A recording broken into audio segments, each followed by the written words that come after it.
Hello students. तो आज हम फिर एक नए वीडियो के साथ आपके सामने प्रस्तुत हुए हैं और इस वीडियो में देखेंगे दोस्तों, हम लोग का पिछले वीडियो में आव्यूह जो था, आव्यूह सेक्शन मैट्रिक्स वो फिनिश हो चुका था। उस पर कुछ क्वेश्चंस आपसे भी लगवाया गया था। लेकिन दोस्तों आज हम स्टार्ट करने जा रहे हैं सारणिक। सारणिक इट मीन्स डिटर्मिनेंट। ओके, तो दोस्तों सारणिक ये आपका नेक्स्ट चैप्टर है। इसको इंग्लिश में हम लोग डिटरमिनेंट कहेंगे। ठीक है, सबसे पहले इसका परिचय कराया जाए। देखो दोस्तों, आव्यूह जो पढ़े हो, एक प्रकार से सारणिक जो है उसी का सहयोगी। ये एक दूसरे के कह लीजिए कि कॉम्प्लीमेंट है, एक दूसरे की कमी को पूरी करते हैं ये। ठीक है, आप ये पढ़े थे इसके पहले कि आव्यूह जो था वो समीकरण को हल करने के लिए यूज में लाया गया था, डेवलप किया गया था। और दोस्तों जो आव्यूह पढ़े थे उसका जैसे जैसे यूज है उसी के साथ साथ देखोगे डिटर्मिनेंट का भी अपना एक अलग यूज है, बट उसी के सहयोग में इसको यूज किया जाता है। इसका भी विकास दोस्तों, सारणिक का जो डिटर्मिनेंट का विकास किया गया, ये भी युगपत समीकरणों को जैसे a1 x b1y plus c1z is equal to d1 a2x b2y c2z is equal to d2 and a3x b3y c3z is equal to d3। ये समीकरण है दोस्तों, युगपत समीकरण। इट मीन साइमल्टेनियस इक्वेशंस है। साइमल्टेनियस इक्वेशन को सॉल्व करने के लिए हम लोग अब इसी में से जो मल्टीप्लायर आप देख रहे हो a1 b1 c1 a2 b2 c2, actual में अगर इसको हम ऐसे लिख दे, जरा ध्यान देना, तो ये हो जाएगा a1 b1 c1 a2 b2 c2 a3 b3 c3। तो ये दोस्तों क्या था, ये आव्यूह था ना, इसी को ना मैट्रिक्स बोले थे। इसको 3x3 का मैट्रिक्स हम कहे थे, याद होगा। और इसी में अगर हम एक और मैट्रिक्स ले लेते हैं 1/3/1 का, तो ये xyz आ जाएगा इसमें बगल में, ये हो जाएगा xyz। और इसके बगल में दोस्तों d1 d2 एंड d3, ये सब डिटर्मिनेंट फॉर्म में बदल गए। एक्चुअल में किया ये जाता है कि अगर आप इसका इसमें मल्टीप्लाई करोगे ये मिल जाएगा, इसका इसमें मल्टीप्लाई करोगे ये मिल जाएगा, इसका इसमें मल्टीप्लाई करोगे ये मिल जाएगा, दोनों बराबर हो जाएंगे। बस उसको ऐसे सारणिक रूप आव्यूह रूप में ऐसे दर्शा दिया गया है। ठीक है ना। तो एक्चुअल में हम जो पढ़ने वाले दोस्तों उसी आव्यूह को सारणिक रूप में जो प्रेजेंट करेंगे। बस हम लोग इसको हटा लेते हैं, अगर इस सेक्शन को अभी फिलहाल हम लोग एब्सेंट रखेंगे। और ये जो साइन है दोस्तों हम लोग जो लगाते थे उसके साइन को भी हम लोग चेंज करेंगे। और अब इसका साइन केवल और केवल ये दो खड़ी पाई के बीच में आपको लेना है। ध्यान रखिएगा, आव्यूह अगर जरा सा इसको ब्रैकेट टाइप को बना दोगे तो ये मैट्रिक्स शो करने लगेगा, आव्यूह हो जाएगा। लेकिन केवल खड़ी लाइन द्वारा शो करोगे तो ये सारणिक बोला जाता है। तो एक्चुअल में ये जो आप देख रहे हो ये एक डिटर्मिनेंट फॉर्म है। ठीक है, या ऐसे कह लो जैसे a की वैल्यू मान लो एक मैट्रिक्स है, हम इसको ऐसे आव्यूह के रूप में दर्शा देते हैं। आव्यूह अगर बना दो ऐसे, ठीक है, तो ये इस समय आव्यूह मैट्रिक्स a है। लेकिन दोस्तों अब जरा ध्यान देना, a का सारणिक रूप, इसको दिखाने का तरीका क्या है, या तो इसको हम लोग ऐसे डिटर्मिनेंट a बोलें, या तो दोस्तों हम ऐसे भी लिख सकते हैं डिटर्मिनेंट a, या तो दोस्तों हम लोग इसको डेल्टा द्वारा भी कभी कभी डिनोट करते हैं। और इसी को बस ऐसे खड़ी पाई के बीच में इसको लिखेंगे a1 b1 c1 a2 b2 c2 a3 b3 c3। बस ये ध्यान रखना, केवल ऐसे दो खड़ी पाई। और दोस्तों एक प्रोहिबिशन इसमें ध्यान रखिएगा कि इसको डिटर्मिनेंट ऑफ ए पढ़ना है, मॉड ए इसको नहीं पढ़ेंगे आप। ठीक है ना, इसको आप ऐसा नहीं पढ़ोगे कि मॉड ए क्या है मॉड बी, नहीं, ऐसा नहीं है। ये एक अलग स्पेशल सिंबल है दोस्तों, ये डिटर्मिनेंट ऑफ ए पढ़ोगे। ठीक है ना, इसको डिटर्मिनेंट ऑफ ए पढ़ना है आपको। और ये सब बार इसके संकेत हैं, लेकिन फिलहाल हम लोग इस संकेत का ही प्रयोग करेंगे चैप्टर में। ठीक है, पढ़ने का तरीका याद रखोगे, इसको मॉड ए नहीं पढ़ोगे बल्कि डिटर्मिनेंट ऑफ ए पढ़ना है आपको, ठीक है। इसके बाद दोस्तों ये इसी को हम लोग सारणिक रूप बोलेंगे, और सारणिक रूप में कुछ कंडीशंस हैं डिटर्मिनेंट्स के साथ। आप ये देखे थे मैट्रिक्स में या आव्यूह में, एक बात ये नोट में आपको लिखना है। नोट नंबर 1 में आप लिख लोगे कि इसे हम डिटर्मिनेंट ऑफ ए पढ़ेंगे, मॉड ए नहीं पढ़ेंगे। दूसरी नोट में आप ये लिखोगे कि जो सारणिक होता है इसकी खास पहचान ये है कि सारणिक का जो क्रम है वो वर्गाकार होना चाहिए, स्क्वायर ही होता है, ये हमेशा ध्यान रखिएगा। यानी क्रम इसका हमेशा वर्गाकार होता है।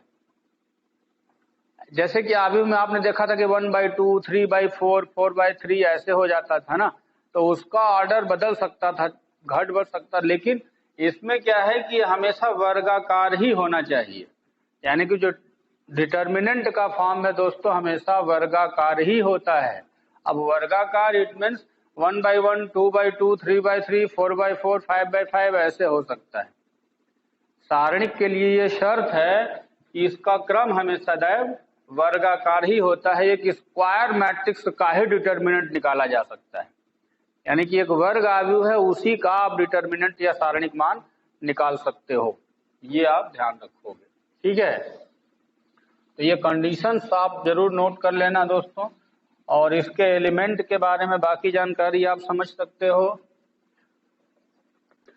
अगर ए आप देख रहे हो तो इसमें जैसे ही मैंने यहाँ पे लिखा था ए, तो इसको A11, इसको A12, A13, A14 ऐसे A1M अगर कर A1N कर दिया जाए, ठीक है। तो ऐसे ही A21, A22, A23, A24 and A2N कर दिया जाए, तो दोस्तों इसको भी N तक ही आपको लेके आना है, यानी वर्गाकार होना चाहिए। तो AN1, AN2, AN3, ANN, ये केवल खड़ी पाई रहेगा दोस्तों। ये गलती अभी हो रहा है, आदत पड़ा हुआ है पीछे का, इसलिए ध्यान रखेंगे केवल खड़ी पाई लिखेंगे, और ध्यान रखेंगे इसका ऑर्डर N/N। तो N/N क्रम का ये एक सारणिक दिखाया गया है, ठीक है। मैंने पहले ही बोल दिया कि इसमें पंक्ति और स्तंभों की संख्या बराबर होगी, ठीक। नोट नंबर 3 में आप लिख लेना दोस्तों अवयव की संख्या, यानी कि number of elements, number of elements जो होता है दोस्तों क्या होगा कि n स्क्वायर होता है। जैसे इसका क्रम n जिसका क्रम, जैसे कि 2/2 का है तो उसका स्क्वायर कर दो, 2 दूना 4। 3/3 का है तो उसका स्क्वायर करो, 3 3 का 9 एलिमेंट होगा। 4/4 का है तो 16 एलिमेंट होगा। तो नंबर ऑफ एलिमेंट मतलब अवयवों की संख्या, किसी सारणिक में अवयवों की संख्या जो होती है वो n स्क्वायर से शुरू की जाएगी। ये सारे छोटे छोटे नोट्स ध्यान रखिएगा, तीसरा नोट सही है। किसी सारणिक में अवयवों की संख्या उसके क्रम का वर्ग होता है, ठीक है। इसके बाद दोस्तों एक नोट नंबर 4 में बहुत खास बात ये भी है, बड़ा इंपॉर्टेंट है, साइन ऑफ एन एलिमेंट। किसी अवयव का जो चिन्ह होता है ये क्या है जरा समझिएगा, अभी मैं बता दे रहा हूं, इसका यूज अभी करेंगे हम लोग। साइन ऑफ एन एलिमेंट, हर एलिमेंट का अपना एक साइन होता है, चिन्ह, जिसको प्लेस साइन बोलते हैं हम लोग। उसको पकड़ने का तरीका -1 पावर r प्लस c से डिनोट करेंगे दोस्तों, जहां r का मतलब नंबर ऑफ रो है और c का मतलब नंबर ऑफ कॉलम है, number of rose and number of column. जैसे आपको ये चेक करना है कि जैसे इसका चिन्ह क्या होना चाहिए, इसका चिन्ह क्या होगा, चलो देखते हैं। साइन ऑफ A22, तो इसको लिखोगे -1 के पावर, बस ये चेक करोगे है कहाँ।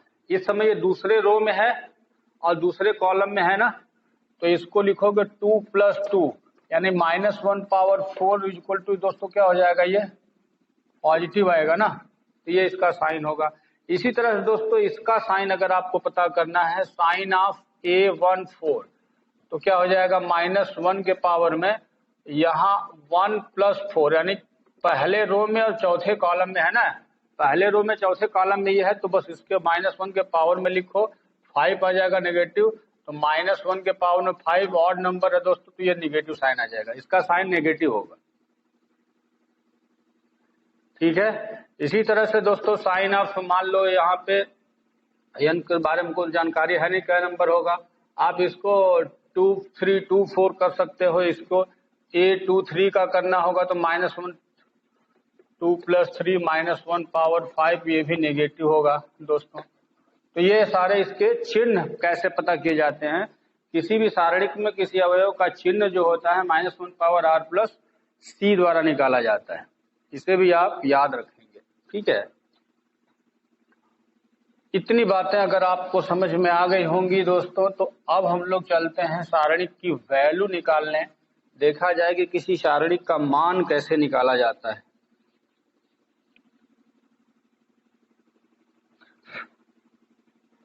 सबसे पहले हेडिंग डाल लेते हैं, किसी सारणिक का विस्तार।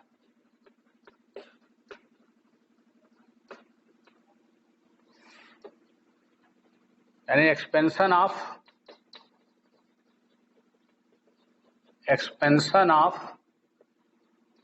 डिटर्मिनेंट।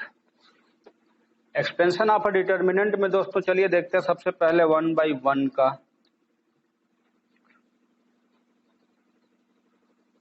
चलिए मान लीजिए एक सारणिक मान है दोस्तों, केवल a लिखा हुआ है, तो इसमें कुछ भी आपको नहीं करना है, इसका आंसर a ही हो जाएगा। 1/1 का विस्तार है ये। जैसे अगर देखा जाए तो इसमें 1 रोज और 1 कॉलम है ना, एक पंक्ति एक कॉलम है, तो इसके विस्तार में कुछ नहीं करना है, बस इसको ऐसे लिख देना है। ये 1/1 का विस्तार है, लेकिन ज्यादा अच्छे से समझ में आपको आएगा 2/2 का विस्तार, मतलब द्वितीय क्रम।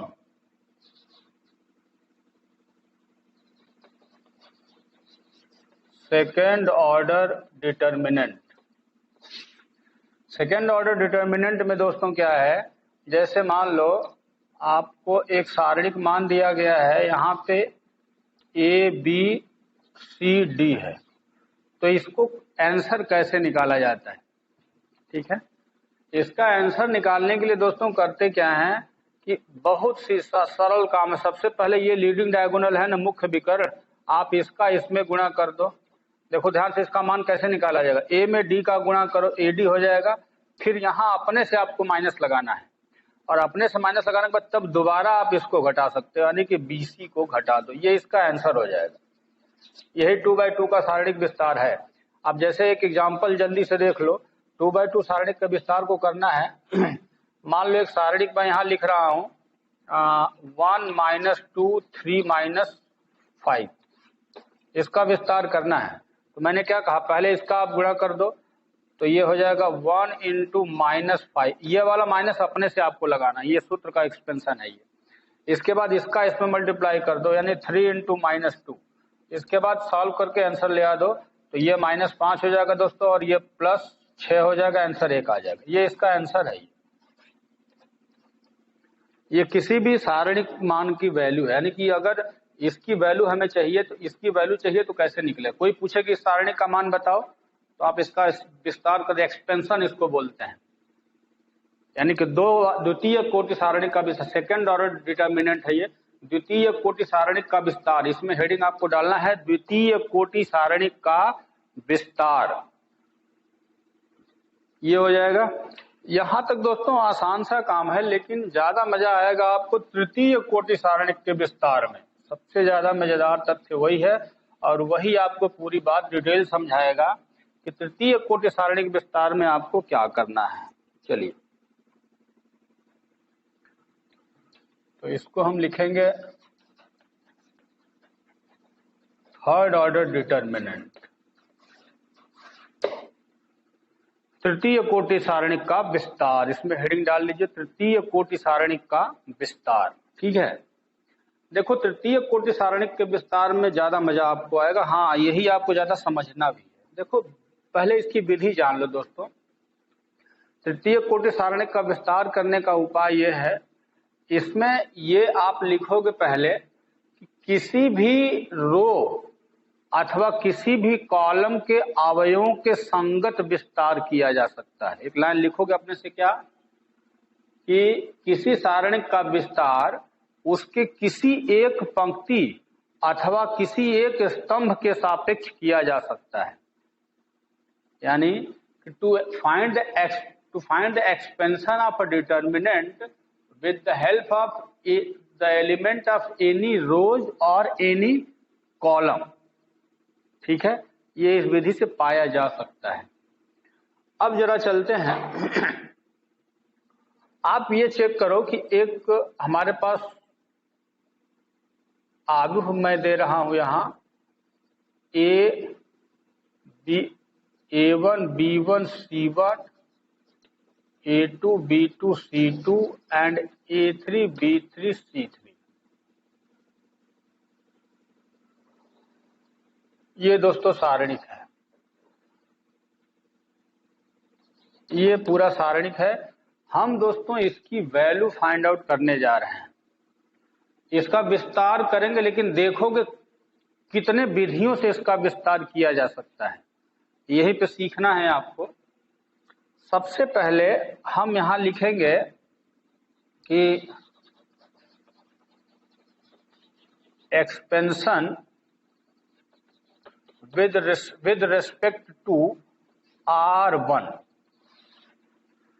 R1 का मतलब है कि R1 को लेकर के कैसे विस्तार इसका किया जाता है, ये समझिए।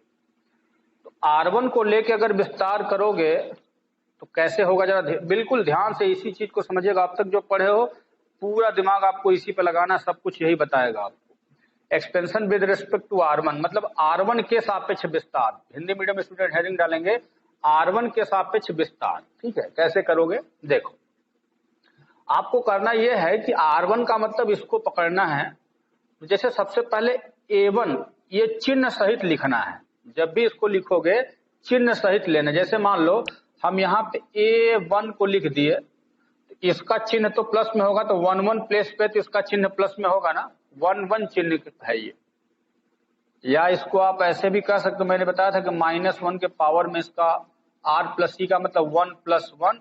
इसके बाद दोस्तों चिन्ह के बाद यहाँ पे उपसारणिक आपको लेना है। उपसारणिक का मतलब जरा समझो क्या है। इस A1 यानी कि ये चिन्ह पहले A1 भी लेना है, इसका चिन्ह लेना है, फिर ये A1 एलिमेंट लेना है, और इसके बगल में इसका उपसारणिक लेना है। उपसारणिक का मतलब क्या होता है, जैसे कि A1 को लेंगे तो इसके सामने का ये रो और इसके सामने का कॉलम, आप बिल्कुल इसको ध्यान से निकाल दो, ये हट जाएगा। अब जो बचेगा ये इसका उपसारणिक माना जाएगा, सब डिटर्मिनेंट। ठीक है, तो अब मैं यहां लिखूंगा केवल B2 C2 and B3 C3 दोस्तों। हो गया। अभी ध्यान रखना A1 को मैंने लिया, अब आपको B1 लेना है, लेकिन B1 का चिन्ह फिर यहाँ पे प्लस, यहाँ पे -1 पावर 1 + 2 इंटू B1। समझिएगा, यहाँ चिन्ह रहेगा और यहाँ पे वो एलिमेंट रहेगा, इसके बगल में उसका उपसारणिक रहेगा। ऐसे ही सब में करोगे। अब इसका उपसारणिक यानी लिखोगे, तब क्या करोगे, इसके संगत ये कॉलम और ये रो फिनिश हो गया ना, तो इसका उपसारणिक देखो क्या दिख रहा है यहाँ पे, देखो ध्यान से, A2 C2 A3 C3, A2 C2 and A3 C3 हो गया। फिर से यहाँ प्लस, फिर से वही काम, -1 के पावर। अब इसको लेना है, C1 का चिन्ह क्या होगा, पहला रो तीसरा कॉलम, और यहाँ C1 इसका उपसारणिक लिखना है। तो इसका उपसारणिक लोगो तो ये फिनिश, यानी ये खत्म होगा, ये खत्म होगा। देखो क्या बचा, A2 B2 A3 B3 ना, A2 B2 A3 B3 हो गया। यही लाइन महत्वपूर्ण है। इसके बाद देखो अब डायरेक्ट हल करो, ये चिन्ह पॉजिटिव आएगा, A1 यहाँ है, A1 रहने दो, लेकिन इसका विस्तार अभी पीछे बताया था दोस्तों 2/2 का कैसे होता है। इसका इसमें गुणा करोगे फिर माइनस करके इसमें, तो अंदर ब्रैकेट में करो, ये हो जाएगा B2C3 और इसका हो जाएगा -B3C2 हो गया। और ये दोस्तों माइनस ये 1 और 2 3 है, विषम घात है तो इसका उत्तर ऋण में आएगा, ये हो जाएगा -B1 और इसका उपसारणिक का मान A2C3 और -A3C2, पहले इसका फिर बाद में इसका, ठीक है। फिर इसका चिन्ह प्लस में आ जाएगा, बस ये ध्यान रखना कि प्लस माइनस ऐसे ही चलता है ये, ठीक है। इसी तरह से ये फिर 3 1 4 सम घात है तो प्लस में आएगा C1 और इसका विस्तार करोगे तो A2B3 और -A3B2।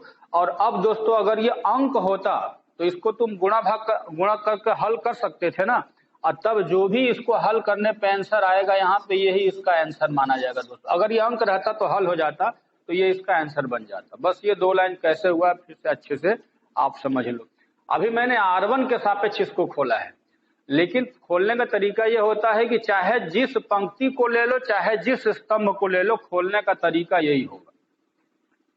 अभी मैं भी 1 2 और समझाऊंगा आपको कि 1 2 और लेकर के कैसे ओपन किया जा सकता है, ठीक है। हाँ, लेकिन चाहे जैसे आप खोलो आंसर में कोई चेंज नहीं आता, इसका आंसर हर दशा में बराबर ही आएगा। चाहे R1 को लेकर खोलो, चाहे C1 को लेकर, चाहे R2 को लेकर, चाहे जिसको लेकर खोलो। अभी मैं एक एग्जांपल आपको और समझाने जा रहा हूं। अब दोस्तों हम लोग ऐसे ही C2 को लेकर अगर खोलेंगे तो क्या होगा, चलो यहाँ पे हेडिंग डाल दो, expansion with respect to C2 मैं लिख रहा हूं यहाँ पे, फिर से इसको आप हटा लो।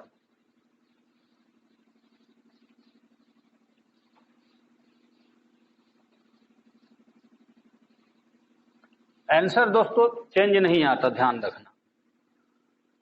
चलो expansion with respect to C2 का मतलब अब आप इसको लेके खोलना है आपको, ठीक है ना। चलो मैं यहां लिखने जा रहा हूं, सबसे पहले B1 को लेना है, लेकिन B1 को लिखना तो चिन्ह सहित लिखना। तो क्या लिखोगे, -1 के पावर में पहले रो दूसरे कॉलम में है तो 1 + 2 लिखोगे और यहाँ पे B1 लिखोगे, इसका उपसारणिक लिख लो तो ये फिनिश होगा, ये फिनिश होगा ऐसे। तो इसका उपसारणिक दोस्तों क्या है, A2C2 एंड A3C3 हो गया। अब आप इस पे आ जाओ, B2 का देखो चिन्ह के यहाँ प्लस ही लिखो भी कोई दिक्कत नहीं। अब यहाँ फिर -1 के पावर में B2 का चिन्ह दोस्तों 2 प्लेस पे है तो यहाँ लिखो 2, इसका प्लेस क्या है, दूसरा रो दूसरा कॉलम, और इसके बगल में B2 ये एलिमेंट भी रहेगा और इसके बगल में। अब इसका उपसारणिक देखो कैसे निकालोगे, जहां पे उंगली रखे हो इसको लेकर तो इसका रो और इसका कॉलम गायब कर दो, तब क्या बचेगा, A1C1 A3C3 ना, A1C1 A3C3 हो गया। अभी ये बचा हुआ है, फिर लिखो प्लस। अब देखो B3 का जो चिन्ह है तीसरा रो दूसरा कॉलम 3 2 का है, तो -1 के पावर में 3 + 2 और ये है B3 दोस्तों ना, B3 है। इसका उपसारणिक देखो क्या बन रहा है, तो ये फिनिश होगा, ये ऐसे जाएगा ना, देखो A1C1 A2C2 लिख दो, तो A1C1 और A2C2 हो गया ना। चलो अब जल्दी से आ जाओ, इसका ये 2 1 3 विषम घात है तो ये ऋण में उत्तर आएगा, यहाँ B1 है -B1 और इसको खोलना है आपको, वैसे ही खोलोगे क्या, A2 A3 माइनस, कुछ गलत तो नहीं ना हो रहा है यहाँ पे, ये C3 होना चाहिए था शायद, हाँ यहाँ पे मिस्टेक हो गया है दोस्तों, ये C3 होगा, A2C3 आएगा, A2C3 -A3C2। ये तो 2 to 4 सम घात है तो धन में उत्तर आएगा B2 और इसके ब्रैकेट में A1C3 -A3C1 हो गया। फिर यहाँ माइनस, क्योंकि 3 2 विषम घात है तो ऋण में आएगा, और यहाँ B3 और दोस्तों फिर यहाँ A1C2 -A2C1। फिर से इसको आप बस अंक रहेगा, हल कर दोगे जो भी आएगा इसका आंसर बन जाएगा, ठीक है।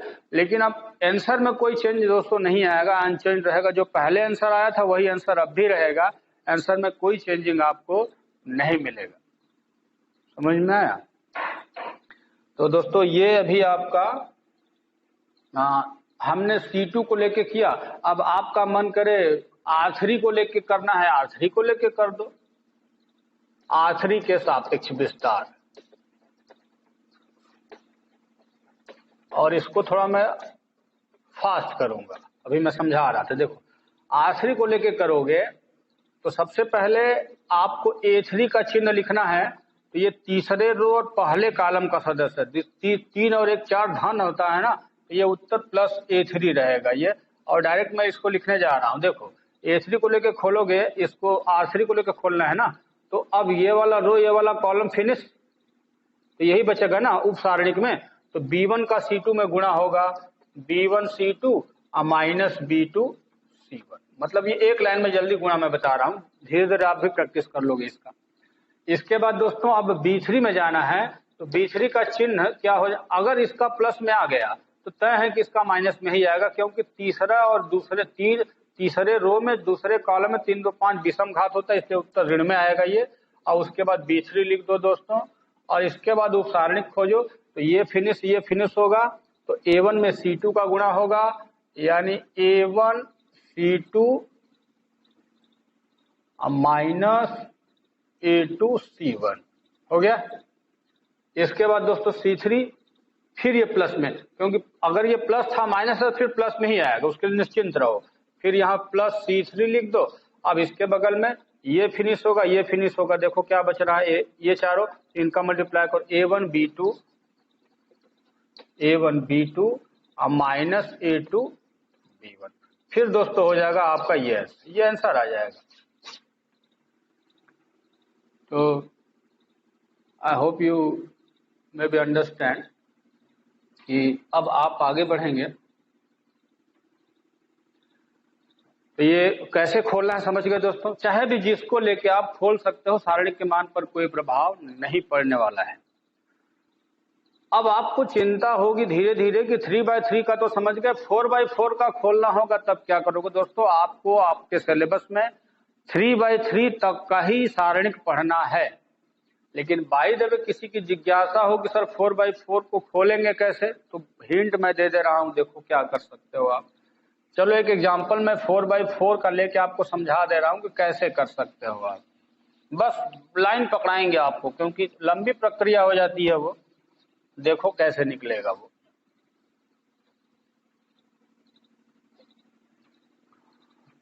चलो मान लो यहाँ पे D1 D2 एंड D3, और ये A4 B4 C4 D4। आप ऐसे कर लो। आपको एक्सपेंशन मान लो R1 को लेके करना है, देखते रहना, केवल हिंट मैं दूंगा।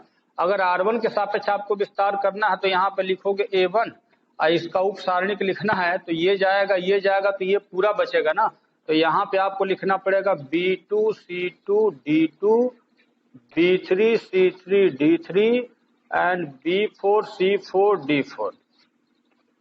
इसके बाद अब इसको लोगे तो ये माइनस में आएगा, माइनस B1। फिर यहाँ पे अब इसका उप सारणिक लिखो तो ये फिनिश, ये लाइन ऐसे गायब होगा ना पूरा। अब ये लिखना है आपको, यानी A2 A3 A4 and C2 C3 C4 D2 D3 D4। फिर प्लस, अब ऐसे ही C1 को ले लो, ऐसे खोलो। फिर यहाँ पे माइनस में D1 को ले लो, फिर इसको ले लो, हो जाएगा ना।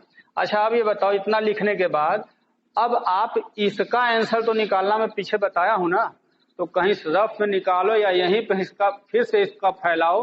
3/3 का मैं बता चुका, इसको फैला के यहाँ A1 में मल्टीप्लाई कर देना, इसको फैला के B1 में, इसका फैला के C1 में, इसका फैला के D1 में, और लास्ट में सॉल्व कर लेना। समझ जाएगा। तो लेकिन ये अभी आपके सिलेबस में 4/4 का दोस्तों नहीं है, सिलेबस में केवल 3/3 तक का ही है। ये केवल मैं आपकी जिज्ञासा शांत करने के लिए बताया। तो चलिए दोस्तों, आप आई थिंक आप समझ गए होंगे कि 2/2 या 3/3 को कैसे खोलेंगे। अगर एक दो एग्जाम्पल आपको चेक करना हो, जैसे देखो मैं जल्दी से एक एग्जाम्पल ले रहा हूं। 1 - 2 3 2 -3 4 और 1 0 1 -2। इसका आंसर अगर आपको चाहिए दोस्तों, कोई चाहे जिसको लेके खोल लो, जिसको मन करे। ज्यादातर हम लोग जब निकालना होता है तो R1 को ही लेके खोलते हैं, आदत पड़ जाती है, लेकिन आप चाहे जिसको लेके खोल सकते हो। चलो मान लेते हैं कि अगर इसी को R1 के सापेक्ष विस्तार करना है तो पहले ये 1 लिखोगे, और 1 लिखने के बाद दोस्तों क्या करोगे, इसका उपसारणिक लिखना था ना, तो ये फिनिश तो ये चारों बचेगा। अब जो चारों बचेगा आप चाहो तो डायरेक्ट देखो, ध्यान से रखना, ये ऋण 3 में ऋण 2 का गुणा करोगे तो 3 दूना 6। अगर नहीं समझ में आता तो पहले एकदम आसानी से करो, देखो ये +1 आएगा, इसका उपसारणिक लिख लो, ऋण 3 4 और 1 ऋण 2 हो गया।